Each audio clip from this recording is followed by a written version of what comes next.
Welcome to the EduMagic New Educator Podcast, the go-to show for supporting new educators navigating the exciting journey from campus to the classroom. Join your host, Dr. Sam Fessich, for a blend of inspiration, advice, and practical strategies, one cup of coffee at a time.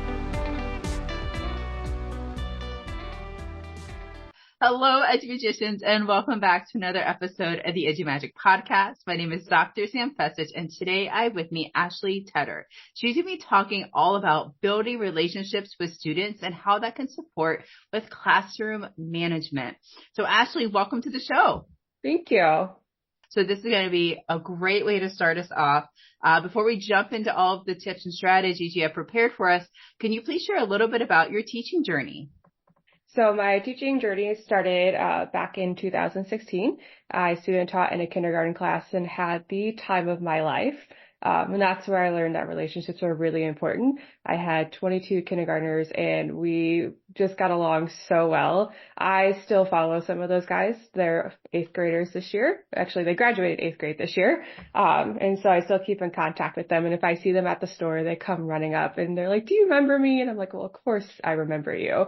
Yeah. So at the time of my life then, first year out, I was an aide for 1st grade and I followed some of those guys there as well.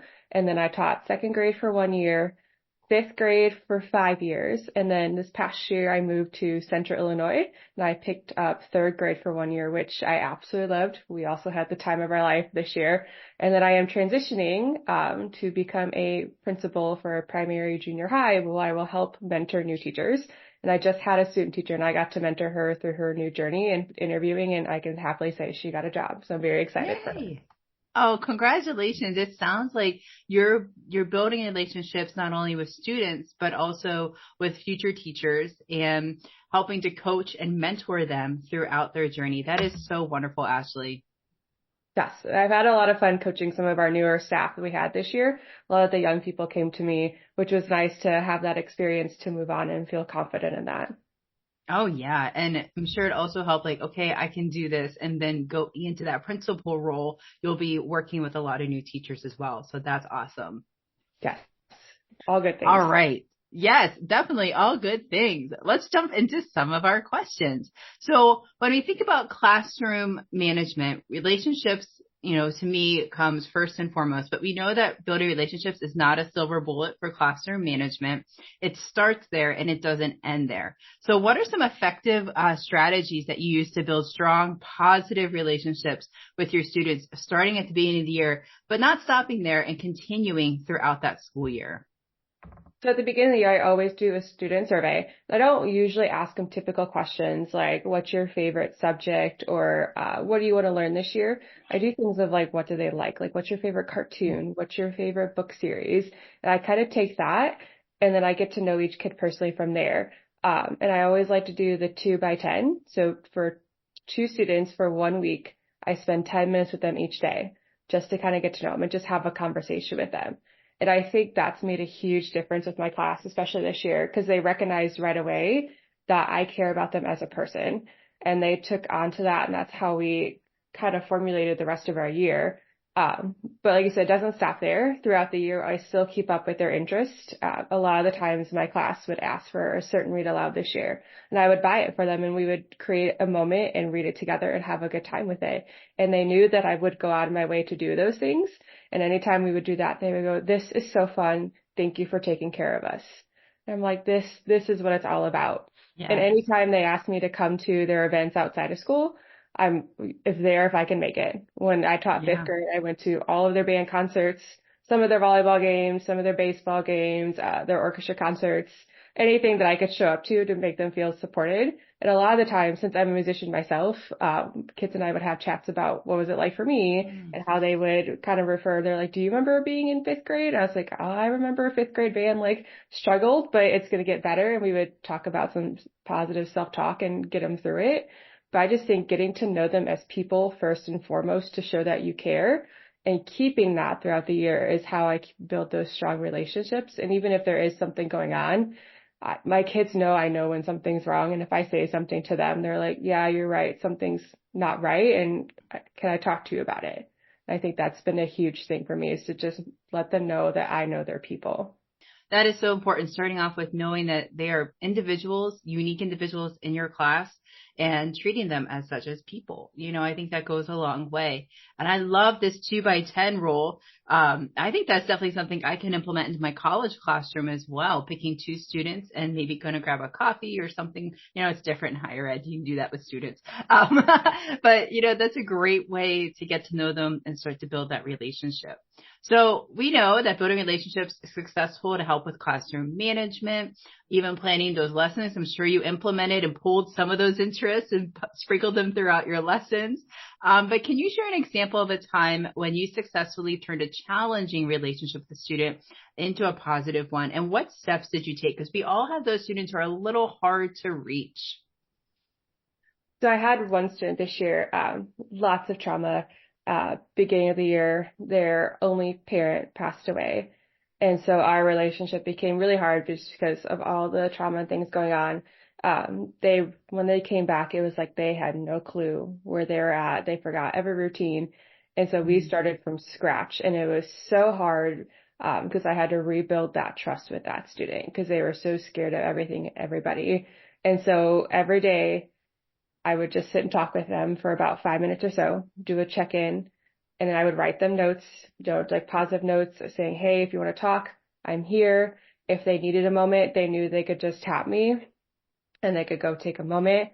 Eventually, when they opened up a little bit more, I got to talk to them about their interests. And then I would do some of our guided reading with their interests to kind of keep them engaged, or if they wanted to learn something a little bit differently, when we had some extra times, I would pull them aside and kind of teach them one-on-one. I try to spend a lot of one-on time with this kid just because of all the trauma they had. And by the end of the year, we both cried when we left.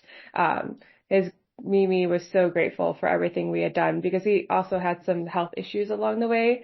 And so I felt like I was a nurse sometimes trying to figure out what was going on and cleaning up different things. But that kid and I just grew trying to be understandable of each other and just always talking things out. But since at the beginning of the year, he knew that I cared for him as a person. He was very open to me, and he wrote me a letter one day saying that I appreciate you. You're my favorite teacher of all time. Thank you for caring about me and everything that is going on. You truly made a difference this year. And it made me cry. And like I said, both cried. Yeah, we both cried when we left. I really could have missed that kid. I hope things go well for him, and I hope to see him around. But it took a lot of just having the patience, getting down one-on-one on his level. And even if it was like he was having a trauma attack, he knew that when I squeezed his arm, it was okay. And that was me. But it took a lot of practice with that. It took a lot of patience and just teaching his classmates to help me out and be understanding. Because the last time we had he had a panic attack. One of the kids who I was doing small group with came and brought him a pillow and a couple fidget toys, and they like adjusted him and made sure he was comfortable. And I looked and I was like, wow, like that's amazing that other students take care of other students. And I complimented them, and they looked at me and they said, that's because of you. You taught us that. And I was like, I guess so. I did do that, but it's so amazing to see them come together and take care of each other. Oh, that's beautiful, Ashley. And I know that student was put in your classroom for a reason. I believe so. Oh, that's a beautiful story. I don't want to move on from there. We have a very serious question after this, I'm so glad you were able to be there for that student and be that person that they could go to, build that trust. And that just goes to speak to the power of those relationships. And you've shared multiple times throughout the interview, I still keep in touch, or I still keep tabs on these students because relationships truly matter. Oh yeah, I see if I'm out in the store and they all see me, they come running up. Many times I've been somewhere with my parents and kids will come up and they're like, oh, you must be Mr. and Mrs. Tedder. And I'm like, yep, that's my mom and dad. And they just start talking to them. And my mom and dad are like, who is this kid? And I was like, oh, I had them, in 5th grade or whatever. Wow, that's so cool. So how do you balance the need for maintaining professional boundaries while also being approachable and supportive with your students? Because we know that we can't be their friends. We are there to help them grow and learn and teach them all sorts of things. They're going to teach us things as well. But how do we keep that boundary of I'm the professional in the classroom. And I think is especially difficult for some of our newer, younger teachers, especially if we're teaching high school and maybe we're just a few years older than the students that we're teaching. How do we keep that line solid and respect our students, treat them as people, continue building those relationships, but have that boundary? Yes, I totally agree. Went through this with my student teacher this year because she's younger and they really struggled with her. They wanted to be her friend more than anything. So I guided her through. I told her for my thing, I said there's a fine line between being their friend and being a professional. I said you really have to set the tone of making sure that they know you're the adult in charge. Sometimes you have to report different things for different reasons. I said, but you still care about them. And I said, it's very tricky. And I always set that at the beginning of the year of like, here's our class rules. Yes, I'm in charge of you. I carry you as a person, but I have different things that I have to do. And I always try to start that with academics because I feel like if you get so far into building relationships only and not focusing on academics, they kind of feel like, oh, this is like a fun place. I'm not going to do any work. And so I balance that fine line with the work. Like I'm going to push you to do work in your best. And that's what I'm here for. But you're allowed to come talk to me if something's going on.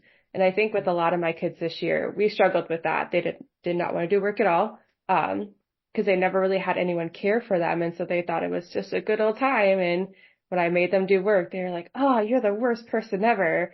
And then once they kind of calmed down, they came back and they're like, yeah, you're right. I can do better. I need to do some work. And I was like, yes, I told you I'm going to help you through anything. And that's what I'm here for. But we still have to do our job. And I think that's what really helped with my student teachers. I told her every day, you tell them this is our job. Like, here's your job. Here's my job. Here's how we'll help you get through it. As I think setting those boundaries of who's responsible for what made a huge difference for her. Oh, that's fantastic. Thank you. For sharing how, you helped your student teacher with that kind of transition from we're not a friend, we're a professional. We do care about our students and we're going to help get them into their academics and push them and help them grow. I think that's such an important role as a teacher. We're going to see where you are and we're going to help you stretch this school year. And as an educator with so much experience, you were able to bring that experience and share that with the student teachers, I think is fantastic. And then at the end, how does your student teacher feel about building relationships and classroom management? She felt a lot better. I will tell you at the beginning, she was very nervous. When she started to take over, she was like, I'm not you. And I said, I don't want you to be me. Like, one of me is enough. I love that. I was like, you're going to be A-okay. I'm like, we're going to guide you. I said, whatever ideas you have, I will implement it with you wholeheartedly. And so we did change a little bit of things. We started some new reward systems and some different ways to help them kind of tidy up the room. And I told her, I said, that was all you when it was successful at the end of the year. And she was like, I couldn't do it without you. She was in your guidance and just watching you and how you do it. And when it was her very last day, she was, I'm still very scared. She's, but I'm ready for my new classroom. She's just because of everything you taught me. And I gave her a binder of like 50 tips I learned as a teacher, like my first couple of years. And I said, this is for you. I said, it would guide you through some of the things that you don't think about until you're actually stuck in that situation. Mm-hmm. Oh, that's awesome. You had mentioned some reward systems and some tidying up the classroom systems that the student teacher implemented. Could you expand on those just a little bit for our student teachers and new teachers listening today? Yeah, absolutely. So, my student teacher brought in 2 new ideas. She was very frustrated with the lack of names, not being put on papers, which, yeah, I didn't have a huge issue with that, but I think as they transitioned to her full time, they were like, we don't have to do that. And so we put a chart on their desk and it was 10 spaces. And every time they put their name on their paper, regardless if they did it all or did a little bit of it, they got a sticker for their name. And then once they got 10 stickers, they could pick from the prize box. And so that went very well because those kids kept tabs on those stickers. They would let me know if one fell off, if something happened. They're like, they're gold. Of course they're going to tell you. Oh yeah. They let me know, and they would let me know if I didn't come get them for a prize box yet. Like I think they kept better tabs than I did on that, honestly. And then the second one she implemented was taking care of their pencils, because it was getting to that point in the year where everybody's like, oh, I don't have a pencil. I don't know what happened to it. I'm like, did you eat them? Like, and they're like, no. And so I bought these, the travel tooth case or toothbrush holders, and I numbered them. So each kid got one of those, and we gave them a pencil labeled number 1 and number 2. And so every week we would check in if your case was pretty clean, if your pencils were sharpened, not any marks on them, not erasers torn off, they would get a piece of candy for that. Nice. I was thinking a neat way for that pencil or the toothbrush holder to hold the 2 pencils. Maybe, each time, you do the check-in, they get a little sticker for their pencil marker or their pencil case. That'd be kind of cool too. Yes. Yeah. Oh yeah. My daughter would love that. She is all about art supplies and putting stickers on everything, and she'll be in 2nd grade. So that will definitely be a fun strategy that we will do for the car, because she often loses her writing utensils in the car. I don't know what happens to them, but love that idea of the toothbrush holder. We're traveling this summer, so that'll be great. But for our teachers listening out there, I love that idea, because they have a home now and they can live there in their pencil box, and boom, we're done. That's awesome. I always told my kids they can sit right at the top of their desk in that little pencil edge. I said, you don't have to go very far to get your pencil, and it helped maximize our instructional time too, because it took them less time to get something out. Yeah, no more digging around in that desk and shuffling the papers, right? Taking forever waiting for a couple kids to find a pencil. Yes. Oh, that's really cool. I love that. I hope somebody takes that nugget and uses that in their classroom. I'm pretty sure that somebody will. Our last question today, what advice would you give to new teachers who are struggling to connect with their students? Are there any specific techniques or mindsets that are particularly effective that you have used? I would say, I know it's really hard as first year teachers to give up any of your extra time, but I would say sit down and eat lunch with your kids. Pull a couple of those, pull that kid you're struggling with and their friend and bring them back to your room for lunch. I did that. That was a reward this year for our prize box for having lunch with me and my student teacher. And we learned so much about them just by having lunch with them. And their little personalities came out in so many different ways. Some of our kids who struggled with the most with my student teacher, if we did lunch with them, it was they talked to her. It was amazing. They would tell her anything and everything, and they were happy. They're laughing. And a little bit of that would help get into the classroom, because when we come back from lunch, they were in a pretty good mood. They were angry with what happened at lunch, and the afternoon was much better. So I know it's hard, but I would, even during snack time, that's when I got to know a lot of my kids, is I would sit by a couple of them for snack and just chat while we ate. So I feel like the realm of food and putting that with kids is always a safe spot, because they don't mind if you're just eating and chatting with them. They're like open books. They'll kind of tell you anything, and they're pretty happy because they get to eat. And I feel like that's a great time to show that you're vulnerable too, and you're a human. If you eat with them, my kids knew that I usually ate an apple and peanut butter every day, and they would bring me one from breakfast every day. There were some days I had 7 apples on my desk because I just brought them. And so that was kind of cool, because they got to know me a little bit, and they would always tease. They used to call me the apple gobbler. That was their fun nickname. And so I would encourage any new teacher to try that. Try with snack first, sit by some of those kids and just talk with them. Even if they don't really answer, just try to have that conversation and be very neutral and see how it goes. Yeah, definitely. There's so much community that can be built around food. Food really does bring us together in lots of different ways. It reminds me of that book, All Are Welcome Here. I don't know if you've read that, and they talk about all the different kinds of bread that have been brought to the cafeteria and how everyone's enjoying lots of different foods. But there's lots of community and conversation and dialogue when food comes to the table. So yes. So Ashley, thank you so much for joining me today on this episode. How can my listeners get in touch with you? Is there anything on social media we can follow, or website we can check out? Yes, I have Instagram and Facebook. I'm open to either of those, and I'm always open to my school email. People can email that way. That's totally fine with me. Perfect. And I'll make sure I put your Facebook and your Instagram over in the show notes. Thank you so much, Ashley, for being on today. Thank you. I appreciate it. It was lots of fun. Yeah, I enjoyed it too. So EduMagicians, thank you so much for listening in today. We talked about how building relationships really support classroom management and some practical ways to build those relationships with your students. I hope you have a wonderful day and you have the EduMagic within you. Bye for now. Thank you for tuning in to this episode of the EduMagic New Educator Podcast. If you found it helpful, please leave a rating and review or share it with a friend. Always remember, you have the EduMagic in you.